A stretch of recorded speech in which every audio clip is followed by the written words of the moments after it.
Hello everyone, welcome to your lecture on urinary elimination. These are the objectives that we will be covering in this lecture. So this is just basic anatomy about urine production, which happens in the kidney. Please review this slide. It's just basic review of your anatomy. Again, once again, here are the different segments of the kidney. Please go ahead and review this slide as well. So it's important to understand the process of how, we produce urine, right? I mean, how the body produces it, how the kidneys filter it, and then how the bladder stores it, and then we have micturition, right? So the bladder can store an average of about 500 milliliters. That's, 1 pint. And if there's more than that, then it's going to distend, right? So how can you tell that there's more than 500 milliliters? Obviously, it's for inspection, right? And palpation. You notice that the bladder is distended, so it indicates that there's more than 500 milliliters, in the bladder. These are the different parts of the bladder. Please review the slide and the anatomical locations of all the different parts. This is how urine is transported from the bladder to the outside. For example, the female urethra is about 3 to 4 centimeters, about 1.5 inch long. It opens at the meatus. It's prone to UTIs because of the short length, right? There's a really short length between the actual opening to, the urethra. Then for the males, it's about 20 centimeters, which is about, 8 inches from the bladder to the meatus. And that's the reason why when we insert an indwelling catheter in a male, we need to make sure that it goes in further all the way to the bifurcation, because if you notice, it's going to go all the way in and it has to be here before you inflate the balloon. So it's a much longer way that it has to go. Urinary elimination. These are some very important terms that you should be, familiar with. For example, anuria means absence of urine. Dysuria, painful, difficult urination. Micturition is the actual start of the stream of urination, right? Nocturia is, when people urinate at night, right? And then you have oliguria, where you have urine output less than 400 milliliters in 24 hours. Polyuria is excessive urination. Pyuria is purulent urine. So please go over these definitions. These are important for you to remember. So urinary elimination, also known as voiding, is the scientific term for it is micturition, right? It's the filling of the bladder of 200 to 450 milliliters of urine. And when that fills, then it activates the stretch receptors in the bladder wall. It signals to the body, to the voiding reflex center, that, okay, I'm full, and now I need to empty, right? Then this causes the contraction of the detrusal muscle, and then it conscious relaxation of the external urethra when we actually go sit on the toilet and we're like, okay, now your conscious relaxation of the external urethral sphincter happens and you urinate, right? Now, when people who have incontinence, they don't have that, conscious, control, the voluntary control of the external sphincter. The kidneys produce approximately about 50 to 60 milliliters urine per hour, right? In patients, we want to notice at least 30 milliliters per hour. That's the minimum that we want to know. But approximately the kidneys do produce about 50 to 60 per hour. Output may fluctuate by 1,000 to 2,000 milliliters. Most people void about 5 or 6 times a day, right? Typically after they wake up in the morning, after each meal, just before bedtime, right? Frequent urination, if you see a patient is urinating more frequently than their baseline, then sometimes it's a sign of other medical problems such as diabetes or UTIs, urinary tract infections. Infrequent urination, that means when you're urinating less than normal, may actually indicate dehydration. You don't have enough volume in your body to produce enough urine. How do we characterize the way urine looks. These are the characteristics of urine, right? That's specific gravity. We measure the dissolved solutes in the urine. What is inside the urine? So the normal specific gravity is about 1.002 to 1.030.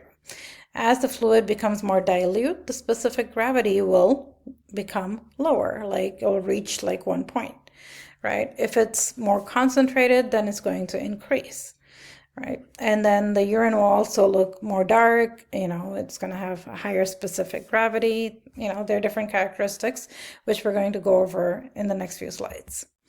So what affects urinary elimination? Because we said, remember, the normal process is the bladder fills up, your stretch muscles, your stretch receptors start to, indicate, indicate that you need to pee, and then you go to the toilet and you pee, right? But what are the factors that affect that normal process? Poor abdominal wall and pelvic muscle tone. This happens a lot of times after pregnancies, and in women who are in older age. So we need to teach them Kegel exercises. Then you have acute and chronic disorders like bladder and kidney infections, right? Bladder, kidney stones, benign prostatic hyperplasia, that's BPH, other neurological conditions, alterations in cognition. People who have dementia, they might forget that they need to urinate, and then they end up urinating, in their underwears. So pregnancy, of course, we mentioned that. Then diet, increased sodium, caffeine, alcohol can actually increase urination. If you drink a lot, then you're going to pee a lot more. That's the normal process. Immobility can lead to incontinence. Patients who are immobile, they end up becoming incontinent because, the stretch, loosening of the muscles and sphincters and stuff. Then you have psychosocial factors such as stress, anxiety, right? If you're stressed, or if you're busy, you're anxious, you're not thinking about going to urinate, right? You're anxious about something. Lack of privacy. If you don't have a private space to urinate in and you really need to urinate, you're not going to just urinate in public, right? So lack of privacy can affect it. Time constraints, like we mentioned, and this is very common amongst nurses when they do their 12-hour shifts, they're busy, they don't find the time to urinate. Then you have pain. It suppresses the urge to urinate. Then surgical procedure. After surgery, patients, because of the anesthesia they're given, it affects their glomerular filtration rate, right? It affects, all of that. So they have decreased output. And so it's extremely important to monitor patients after surgery. We need to know when is the first time they voided and how much they voided. That's an crucial assessment. Then you have medications, diuretics. Obviously, they're going to, cause you to pee a lot more. Antihistamines can cause urinary retention. Chemotherapy and other medications, some medications actually change the color of the urine as well. So in the older adult, the kidney function decreases, urgency and frequency, become common, right? Like the urgency, they need to pee, and then they don't get to the bathroom in time. Loss of bladder elasticity and muscle tone, right?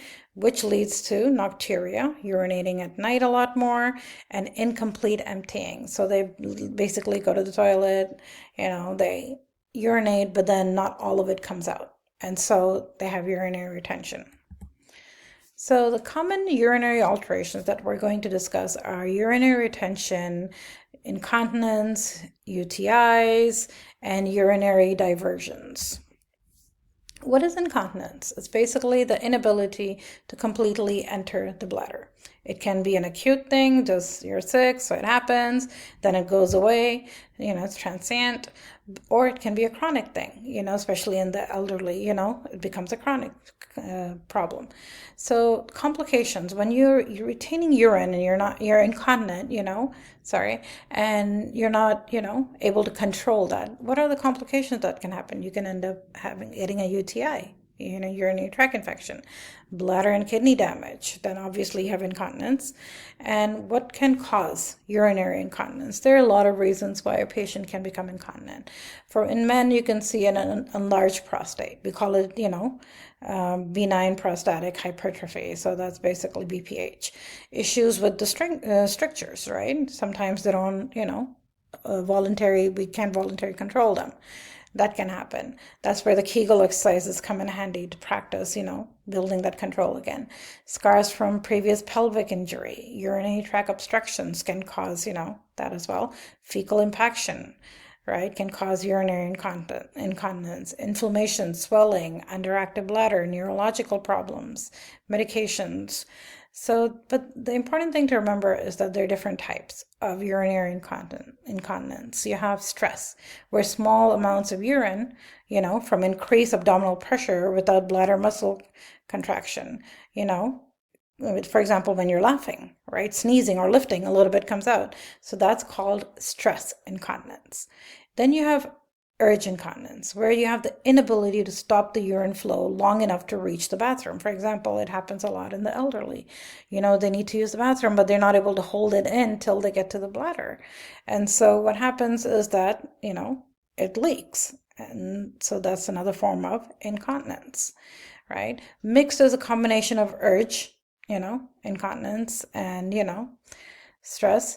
And then you have overflow incontinence, where urinary retention from bladder over distension and frequent amounts. For example, your bladder is overly distended. We said, how much can the bladder hold? About 400 to 450 milliliters, right? So or 500. So if there's more than that, then, you have over distension, and that can cause frequent, loss of small amounts of urine. Reflex incontinence is involuntary loss of a moderate amount of urine, usually without warning due to hyperreflexia of the detrusor muscle. For example, this happens in patients who have, like after a stroke, multiple sclerosis, spinal cord lesions. They just have no voluntary control, of the detrusor muscle, and so this causes the urine to leak.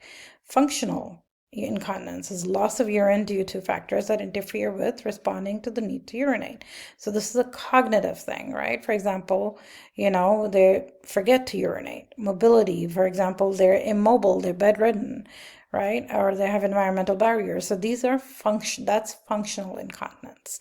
Then we have transient incontinence. This is reversible incontinence. It could happen due to either a UTI or temporary cognitive impairment, right? Hyperglycemia, when your blood sugars are high, and you might have that incontinence, but then when your blood sugar is controlled, then it might go away. Sometimes medications can do it. Say a patient is on diuretics for a few weeks, they're going to peel out, they might have incontinence, and then it'll go away when they stop the diuretics. So these are different types of incontinence. Which one do you think would occur with a UTI? Dementia and stroke. Think about it, and we'll discuss this in class. So taking care of a patient that has urinary incontinence, right? What are the cues that we're going to recognize? First of all, we want to know the history of their voiding patterns. How often do they usually void? Right? That's what we need to know. Then we want to look for signs and symptoms. For example, do you lose urine, do you leak urine when you're laughing, coughing, or sneezing? Is there any bedwetting? Do you feel any spasms? Do you feel like you're holding in urine? You're not completely voiding. Find out about frequency, urgency, nocturia. Then you want to do a physical exam. You want to, examination of the kidneys, bladder, urethra, and skin surrounding the genitals. You want to know, because if there's like moisture associated skin damage, there's redness, skin breakdown, then maybe they are incontinent all the time, so that gives you an idea about that. Then you want to assess the urine. You want to know the color, the clarity of the urine. Is there any odor in it? Output, how is there a lot of output or less output? And then we have different tests that you can use, to check for, get a urine analysis. You have midstream clean catch urine specimen, where you tell the patient, they clean themselves and then they urinate. You don't take the urine from the first few seconds. You want it to start flowing, and then you catch it midstream. Then you have dipstick for like these little strips that you use to check for leukocytes, blood, esterase, nitrates. Then you can do kidney function tests. You have the BUN and creatinine, a urine analysis that we send to the lab, a culture and sensitivity, right, to see if they have a UTI. So these are the different diagnoses that you can use. Nursing diagnoses and hypotheses that you can use, altered urinary elimination, incontinence, overflow, the type of incontinence you can mention as well, risk for urgent, urinary incontinence, urinary retention, risk for infection. For example, if they have retention or they have incontinence, that they're at risk for, uh, infection. What are your goals? You want to improve kidney function. You want urinary continence, right? Because they have incontinence. So our goal is that we don't want them to be incontinent. Urinary elimination. We want them to regularly urinate. We want to maintain the tissue integrity of the skin because then you don't want skin breakdown in their genital areas. So, what are the actions that we can take as nurses? We can do bladder training. Keep avoiding diary. Like, let patients keep a diary of, okay, how often, every time they urinate, to write it down so they get an idea of their patterns. Monitor the eyes and nose. Are they drinking a lot? Are they not drinking? Because if they're drinking a lot, they should be peeing. But if they're not drinking at all, they're dehydrated, then obviously they're not going to pee, urinate a lot. Then you want to look for, teach them distraction and relaxation techniques. So, so they can, hold their urine in and urinate voluntarily. Schedule voiding, take them to the bathroom every 2 hours, especially patients who have dementia and, cognitive disabilities. You want to take them to the bathroom regularly so they can pee regularly, and that way they don't have incontinence episodes. Pelvic floor rehabilitation, that's basically your Kegel exercises. Intermittent self-catheterization. Some patients actually do intermittent self-catheterization to prevent the incontinence. Assist with toileting, making sure they have a bedside commode, giving them a bedpan, giving them a urinal. Make sure provide proper perineal skincare. You want to keep it dry and use barrier creams. And there's zinc-based barrier creams that they use in the hospitals. It's extremely important that we do that to prevent skin breakdown. Make sure they have absorbent pads underneath so doesn't seep through their bed.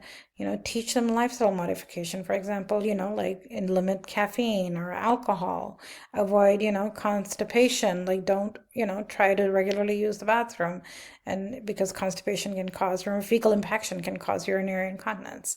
You can encourage them to do low impact exercises, lose weight, stop smoking, take, and encourage them if they're on diuretics to take diuretics in the morning so they don't stay. If they take it in the evening, then they're going to urinate at night, and we don't want that, right? So we want to make sure they urinate during the day.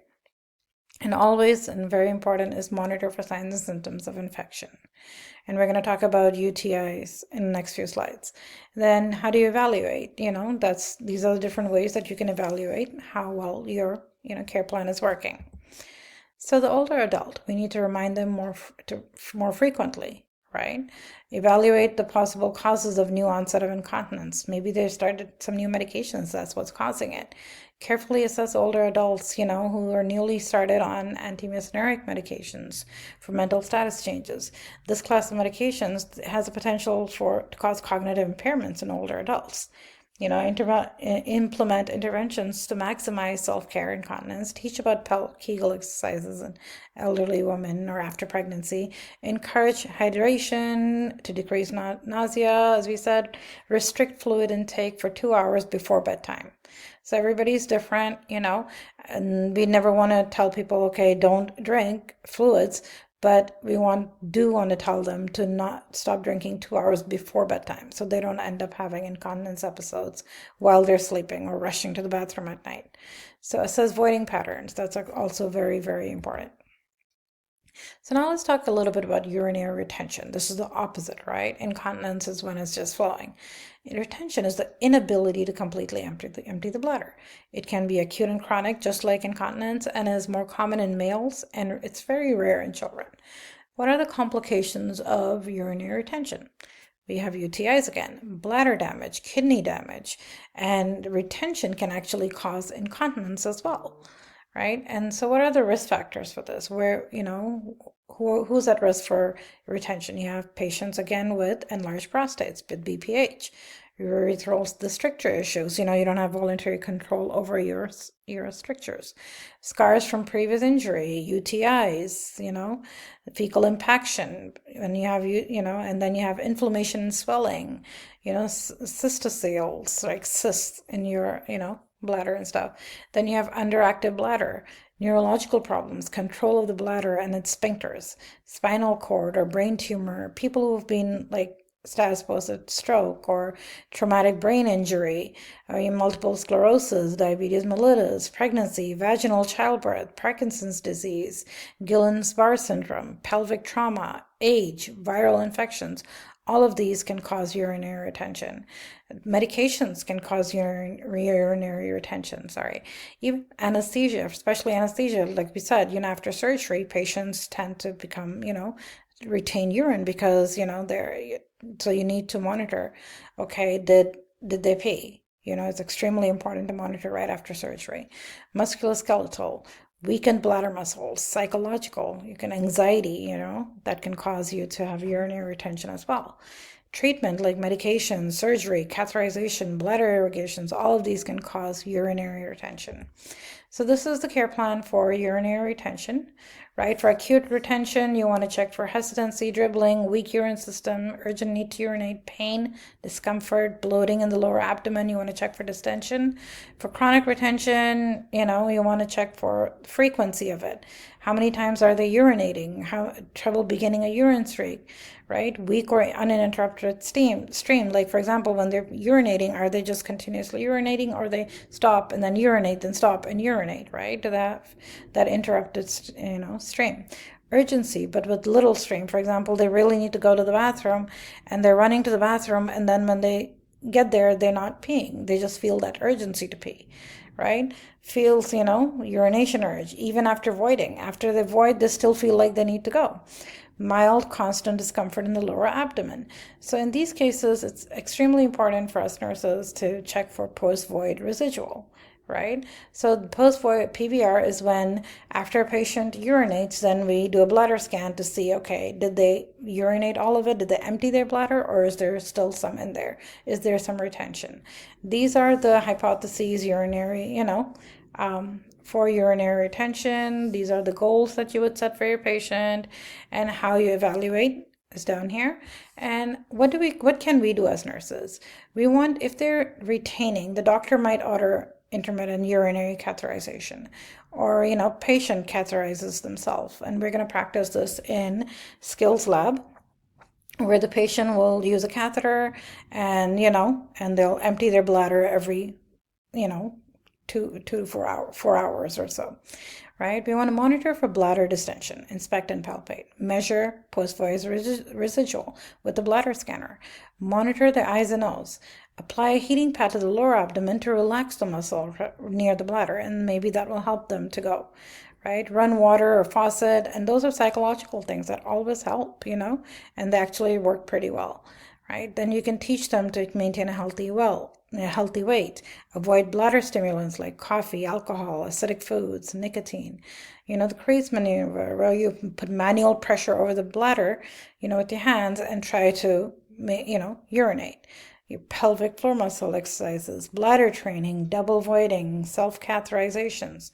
And we also want them to know that they need to contact their provider if they have complete inability to void. Fever, vomiting, side or back pain, chills, passing little urine for 1 to 2 days, any hematuria, cloudy or foul-smelling urine, frequency, urgency, discharge from the penis or the vagina. These are important things that they need to notify the provider for, because they might have an infection. It could be a urinary tract infection. It can be a kidney infection. So these are extremely important, symptoms that they need to, notify their provider about. So this is, a picture of a bladder scanner. There are different types, and we use the bladder scanner to check PVR. We're going to practice this in skills lab, and, check the time and frequency of the bladder scan measurements, assessing the patient's ability to toilet before measuring the post-void residual. Follow the recommendation manufacturer guidelines that come with the bladder. Every facility has different types of bladder scanners. You need to learn how to use it. Measure the PVR. You're going to measure the PVR within 5 to 15 minutes after helping the patient void. So once the patient voids, then you're going to scan their bladder, just 15 minutes later to see, okay, did they empty the bladder or do they still have some there? And you want to make sure that you report and record bladder scan volumes all the time. The doctor needs to know, right? Document the time and amount of the first void. It's extremely important. This is after surgery. If the patient had surgery, they came back, documenting the time and amount. Again, I've said this 3 times. It's extremely important to measure the amount of first void. And you can actually delegate this task to your CNA as well when you're a nurse. These are the different types of catheter. You have a straight catheter, indwelling catheter, suprapubic. Straight catheter is one, just that little one right here. You put it right through, you put it in, and the urine, you empty the bladder, and then you throw that away. Then you have indwelling catheters. This is the indwelling catheter. This is the one that goes in, and if you notice, this is the balloon. You inflate the balloon, and it stays inside the patient until there are orders to discontinue it. Then you have a suprapubic catheter, which is put straight into the bladder from the outside, right here, as you can see. And it's attached to a tubing like this with a bag, so it can empty out into the bag. Then you have condom cats, right? It's literally shaped like a condom, and you just put it on, put it on like a condom, and it's less invasive than the other types.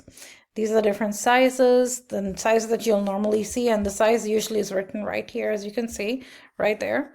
And it will tell you the size of the catheter. They come in like 14 French, 16 French, 18 French. The lower the number, the thicker the the wider the catheter is. Men usually need larger sizes. Length for females is about 22 centimeters, and for males it's 40 centimeters, because remember we said it's a longer way for it to go in. And you want to inflate this balloon inside the bladder, not in there, anywhere else, because that would be painful and the patient will hate you to death for the rest of your life, right? So it's extremely painful. So you want to make sure that it's all the way inside and then inflate it. Now, to minimize urethral trauma, use the smallest diameter catheter possible that provides proper drainage. So don't start off with the biggest size, right? The thickest size. You don't want to do that. Start off with the smallest one, right? After removing the catheter, when you have orders to remove the catheter, for example, for an indwelling catheter, you want to make sure you note again, just for time and amount of first voiding. Extremely important. We need to know, is the patient able to pee without this catheter? Right? You want to prevent infection. You want to keep it clean. Many facilities have different protocols. They use the chlorhexidine wipes. They're supposed to be done once a shift, and that is to prevent, infection. You want to keep the perineal area clean. Make sure you always provide, very good perineal care. Maintain free flow of urine. Basically, that means make sure there are no obstructions, there's nothing sitting on top of this tubing. Make sure the tubing is below the bladder level. Usually there's a hook on the bed that we attach it to. Don't attach it to the bed rails and stuff. As they move, it's going to tug at them, and once again, they're going to hate you, right? So please make sure that they're hanging on the bed on that hook that's made specifically for that. Then, you always want to promote normal urine production, and maintain skin and mucosal integrity. Like, mucosal integrity means right at the penile tip or where the labia are. You want to maintain the integrity of that skin there. Now, let's talk about urinary tract infections, UTIs. It's an infection in any part of the urinary system. It can be in the kidneys, in the ureters, the bladder, or the urethra. Normally, the entire urinary tract is sterile, and that's the reason why when we insert a Foley catheter, we use a very strict sterile procedure, because the entire urinary tract is sterile. Because what can cause UTIs? Microorganisms. Usually it's E. coli, right? Because it enters the urethra and begins to multiply. What happens, especially in patients who don't have proper, they're not cleansed properly after bowel movement. The microorganisms from their bowel movement go into the BM, go into the urethra, and normally it's E. coli, and it multiplies, and or you can have, overwhelming, that E. coli overwhelms the normal flora that you're there to protect it. It just can't, protect it because it just overwhelms it. So the different types of UTIs, you have bacteriuria, bacteria in the urine. If it's asymptomatic, then it's not a UTI, right? So if the patient has bacteria in the urine and they have symptoms, then it is formally considered a UTI. But if they have bacteria in the urine and they have no symptoms, it's not, per CDC guidelines, it's not considered a UTI. And the doctors do not treat it unless the patient has symptoms. This is, just to prevent, resistance towards antibiotics. Then you have urethritis, infection limited just to the urethra. Cystitis is a bladder infection. Pyelonephritis is an infection that progresses upward to the ureters or kidneys. Then you have catheter-associated UTIs, which is for patients who have catheters and they're not kept clean, and then they end up developing a UTI. The hospitals are big about preventing catheter-associated UTIs. Complications from UTIs, you have prostatitis, then you can get epididymitis, cystitis, bladder infections, pyelonephritis. So if you don't treat it properly, especially when the patient has symptoms and you're not treating it, then that can cause all of these things. It can lead, progress all the way up to the bladder. It can cause bacteremia, literally bacteria in your blood, technically called, another name for it is urosepsis. Urosepsis is a common form of sepsis in the hospital. It starts off with those simple UTIs that are not treated, and they end up with urosepsis. Who are the clients that are at risk? Patients with diabetes, pregnant women, men with BPH, immunosuppressed patients like patients who are on chemotherapy and stuff. They're also, at high risk for UTIs. Patients who are catheterized, have those indwelling catheters inside them, huge risk for UTIs. And that's the reason why in the hospital they've made protocols where they have to be removed after a certain amount of days. You can't keep them there long term. The only time you'll see them long term is when patients have neurological problems and they just cannot urinate. They have damage to the spine, or TBI, traumatic brain injury patients and stuff. Then you have patients with urinary retention. They have, a risk for UTIs because the urine is staying in the bladder. And as it's staying, it's building up bacteria, right? And so that can lead to a UTI. Older women are also at high risk for UTIs. They even can have bladder prolapse, where the bladder just completely comes out of the urethra. It prolapses. This is the care plan for your UTIs. Signs and symptoms of infection, extremely important to note. Fever and chills, more frequency than the baseline of the patient.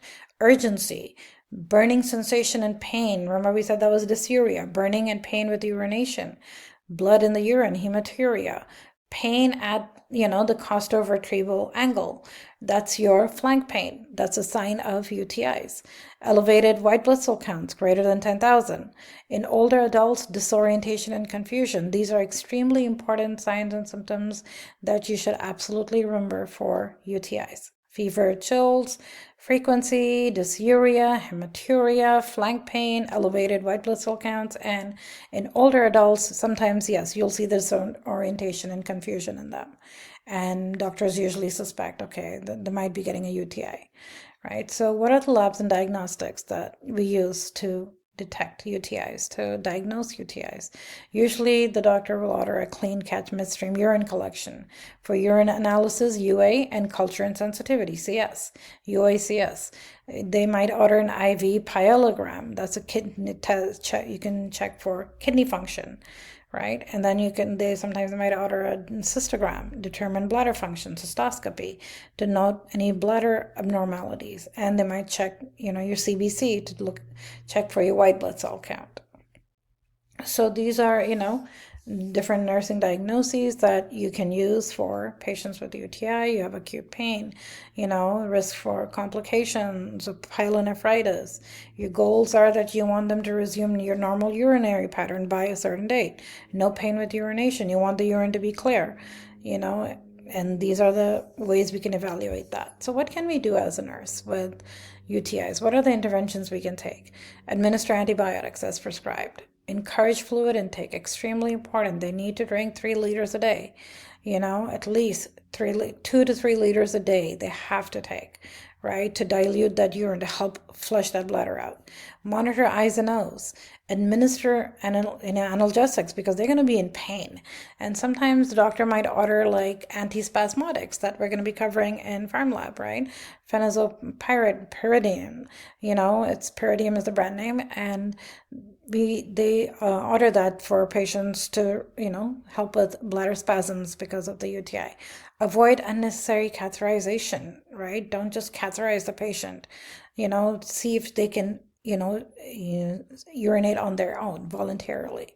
Remove any indwelling catheters 24 to 48 hours of insertion during hospitalization. And every hospital has its own protocol, but recommended is about 24 to 48 hours. You don't want to keep it there long term because it can cause worsened UTIs or a new UTI. Provide catheter care regularly. It has to be immaculate. Keep the perineal area clean, use your chlorhexidine wipes, keep the tubing clean, keep the gravity there, keep it under the level of the bladder so you can have free flow urine and there are no obstructions. Cleanse female patients from the front to back and cleanse beneath the foreskin in males. Extremely important. We even teach our patients that, clean from the front to the back, right? What are the teachings that we need to give to patients who have a UTI or to prevent UTIs, right? You want to tell them to take their prescriptions as directed, right? If they were given antibiotics, we mentioned this even when we covered infection, that they need to complete the course, right? And take it as directed. Consume about 3 liters a day to avoid citrus juices. Yeah, citrus juices are acidic, but they need to avoid that during UTIs. Right? Void every 2 to 3 hours and immediately after intercourse. This is something that we need to teach our patients to, avoid UTIs, right? We encourage females to void it right after intercourse, immediately after intercourse, or void every 2 to 3 hours. Shower instead of bathing because bathing is not, when you're sitting in a tub, if there's bacteria, it kind of, enters our urethra. So we want to encourage them to shower. For women, we should always teach them to cleanse from the front to the back, not the back to the front, always front to back. Avoid UTI, urinary tract and irritants such as alcohol, sodas, citrus juices, spices. All of these irritate the urinary tract. And we need to also teach them to wear cotton undergarments instead of nylon and stuff, and wear loose clothing to prevent, moisture damage. When you're wearing tight clothing and they're sweating, that can cause damage to the skin. Teach them hand hygiene. Teach them, make sure they get follow-up care. Encourage them to get that follow-up care. So these are urinary diversions. So when a patient cannot urinate by using the normal process, sometimes patients need to use urinary diversions. This can be temporary or this can be permanent, right? Permanent, for example, if a patient has bladder cancer or injury and they're never going to be able to urinate, using the normal process, then they're going to need permanent diversions. Sometimes, you need temporary ones like after surgery or something like that, and then they're reversed. So urinary diversions are very similar to bowel diversions that we're going to talk about when we talk about bowel elimination. Clients who have urinary diversions may have body image concerns. Of course, they feel embarrassed to walk around with the catheter attached to them all day, right? Diversions can either be continent, that means with controlled elimination of urine from the body. So basically they have the pouch on them and then they can go to the bathroom and they can empty the urine in the bathroom, right? That's continent. Or it's incontinent diversion with urine draining continuously without any control. Right? Continent diversions have a reservoir, like I mentioned, the pouch in the abdomen. Inside the abdomen, a reservoir is created, and that allows the clients to control elimination of the urine.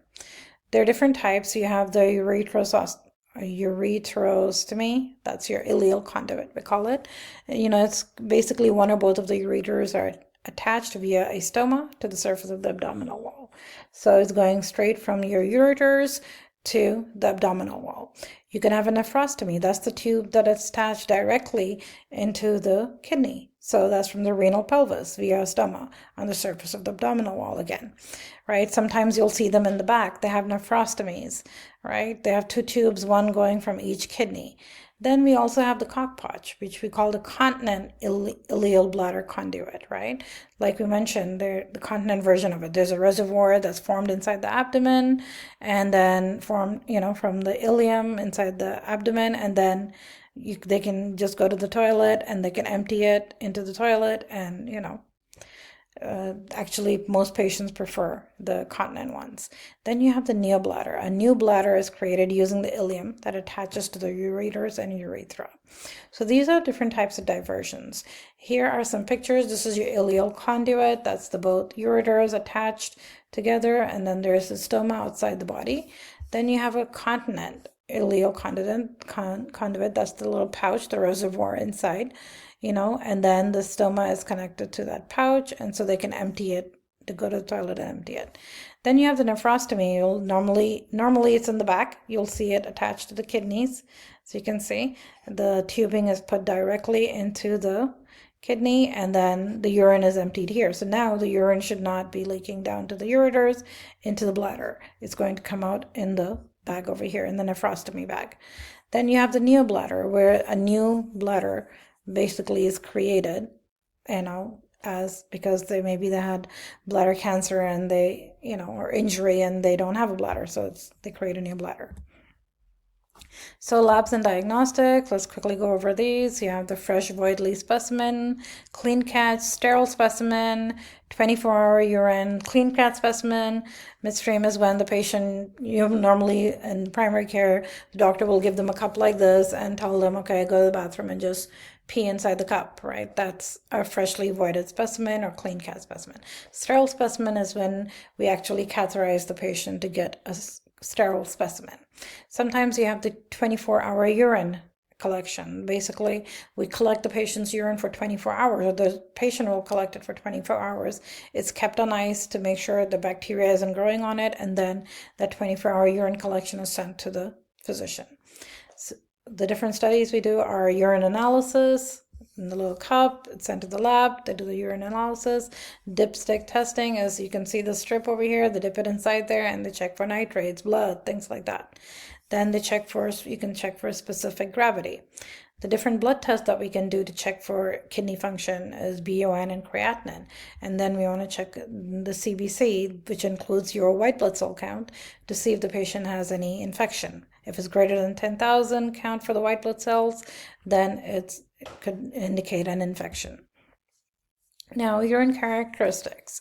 What do we want to check for urine characteristics? Sorry, I could not avoid this picture. It was just so cute.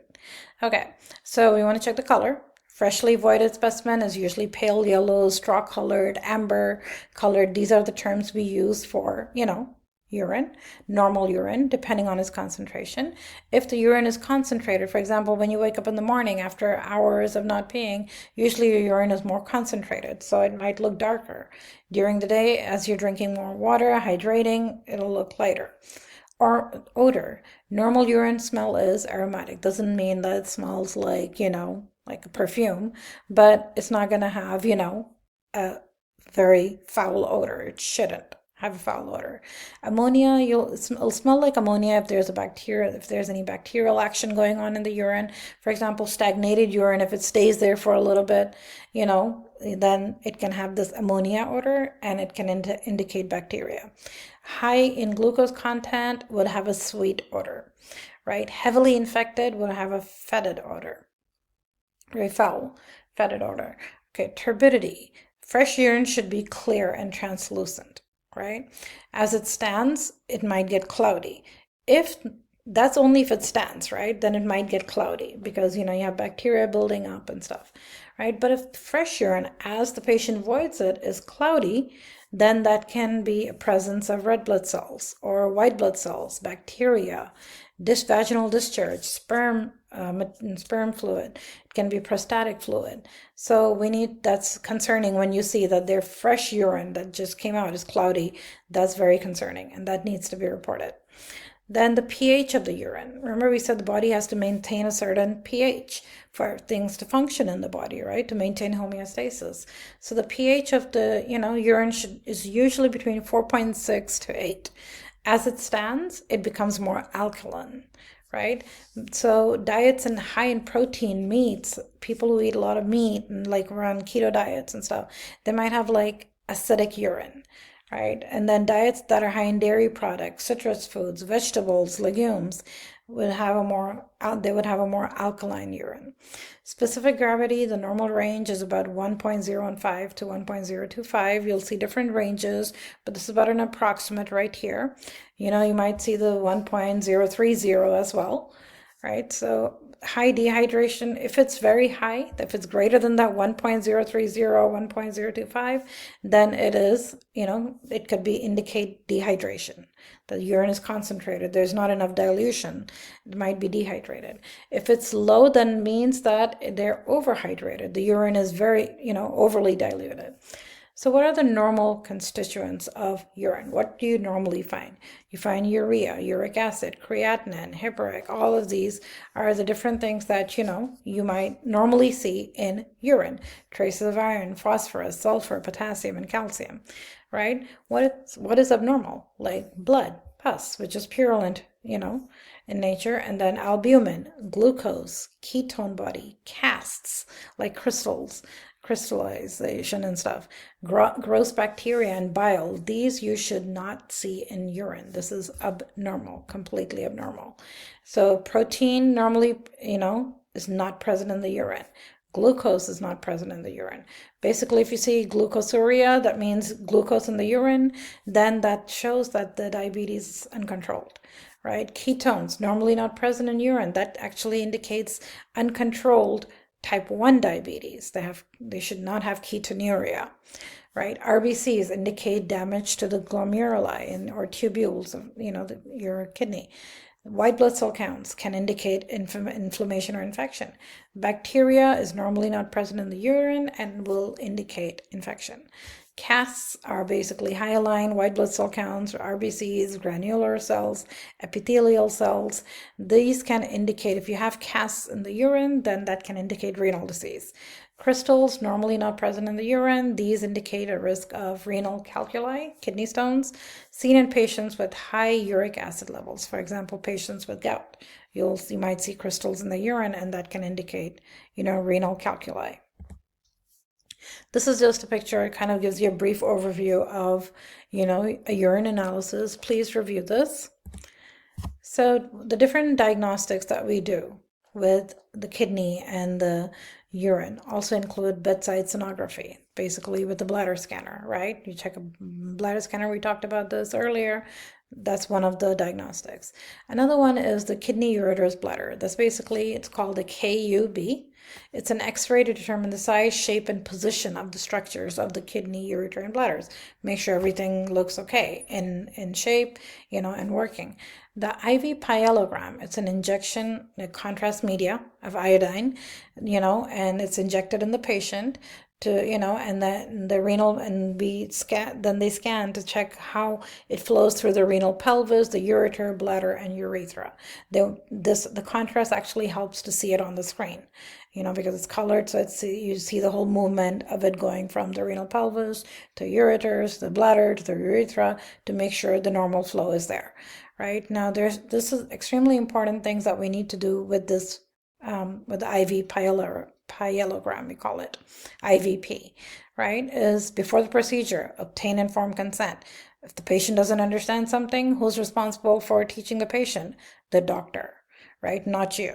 You are, as a nurse, you witness the signature. You don't, educate about the procedure to get it informed consent. That's the surgeon's responsibility. You want to assess for allergies, dyes, if they have any allergies to dyes and shellfish, then they can't use the iodine if they're allergic to those things. Extremely important to note that, because you don't want to inject something that the patient is allergic to. You want to check for dehydration. Is the patient dehydrated? Follow any agency protocol for bowel cleansing. The doctor, before the procedure, there's bowel cleansing. They're given an enema to empty out the colon, right? So before they do the test. any fluid and fluid restrictions before the test. During the procedure, facial flushing can occur because of the contrast dye. So that's a normal thing that you'll see in the patient. If the patient complains of it, it's just normal, part of the testing. After the procedure, you want to assess for any hypersensitivity to the contrast medium. Are they having any signs and symptoms of an allergic reaction to the dye? You want to encourage fluids because now you want to dilute the urine to flush out that dye that was injected in them. Because remember, the dye goes through their, the renal ducts and pelvis and all of that, ureters and stuff. So you want to make sure that you tell them to drink a lot of water, make sure they hydrate so they can, flush that dye out. You want to assess for urine output, extremely important after the procedure. If it's less than 30 milliliters an hour, then there's an increased risk for contrast-induced nephropathy, basically the contrast damaging the kidney. Then you have another procedure that's called the renal scan. Basically, they check the view of renal blood flow and anatomy to the kidneys. This is done without contrast. Then you have the renal ultrasound. It's a view of gross renal structures and structural abnormalities. They use high-frequency sound waves, like, an ultrasound, obviously, and the patient voice before the scan, or sometimes they might tell them to come with a full bladder. We need to go over instructions with the patient so they make sure those instructions are followed. Otherwise, the procedure can get canceled until the patient follows those. Then you have a cystoscopy where they use a lighted instrument with a little camera to visualize, treat and obtain specimens from the bladder and the urethra, right? For this also, then we need an informed consent. Follow protocols for bowel cleansing. The patient may be instructed to drink fluids before the procedure, or they may be instructed to remain NPO, nothing by mouth. Encourage fluids after the procedure. Urine may be pink tinged after the test. It's common for it to be a little bit pink tinged. CT of the abdomen is another, and the pelvis is another procedure. It's a detailed imagery of the abdominal structures. We provide this through computerized reconstruction of cross-sectional images. Basically, they do a CT. Before the exam, before the CT, explain the procedure to the patient. You don't need an obtained consent for this. You want to assess for allergies. They have to be NPO 4 hours before the test. Extremely important, or they'll cancel the CT scan. Right after the CT, you want to make sure they drink water. Assess for any, hypersensitivity if any contrast was used. We want to make sure that they weren't allergic to that contrast. So things, just in general, things that nurses are responsible for before testing is to make sure there's a signed consent when it's needed, right? Check the agency policy. Do we need a signed consent form for this procedure? Assess the patient for any allergies to iodine, because the contrast dyes are usually made of iodine. And, allergies to iodine, shellfish, anything like that. Administer any bowel cleansing that you need to do, like using the enema and things like that to empty the colon so the kidneys can be visualized properly. Because if the colon is full of, of bowel matter, then, it's going to be difficult for them to view the kidneys. Ensure that the patient adheres to all the appropriate pre-test diet, clear liquids. If there's supposed to be nothing by mouth, then you want to make sure that they have nothing by mouth. Check facility protocol for it. After the testing, assess input and output. Extremely important. Assessing voiding, assess to see if they're voiding. And the characteristics of the urine, you want to make sure you assess that. Encourage fluid intake, especially if the dye was used. So that is it for urinary elimination, and next would be bowel elimination, and I will see you in class.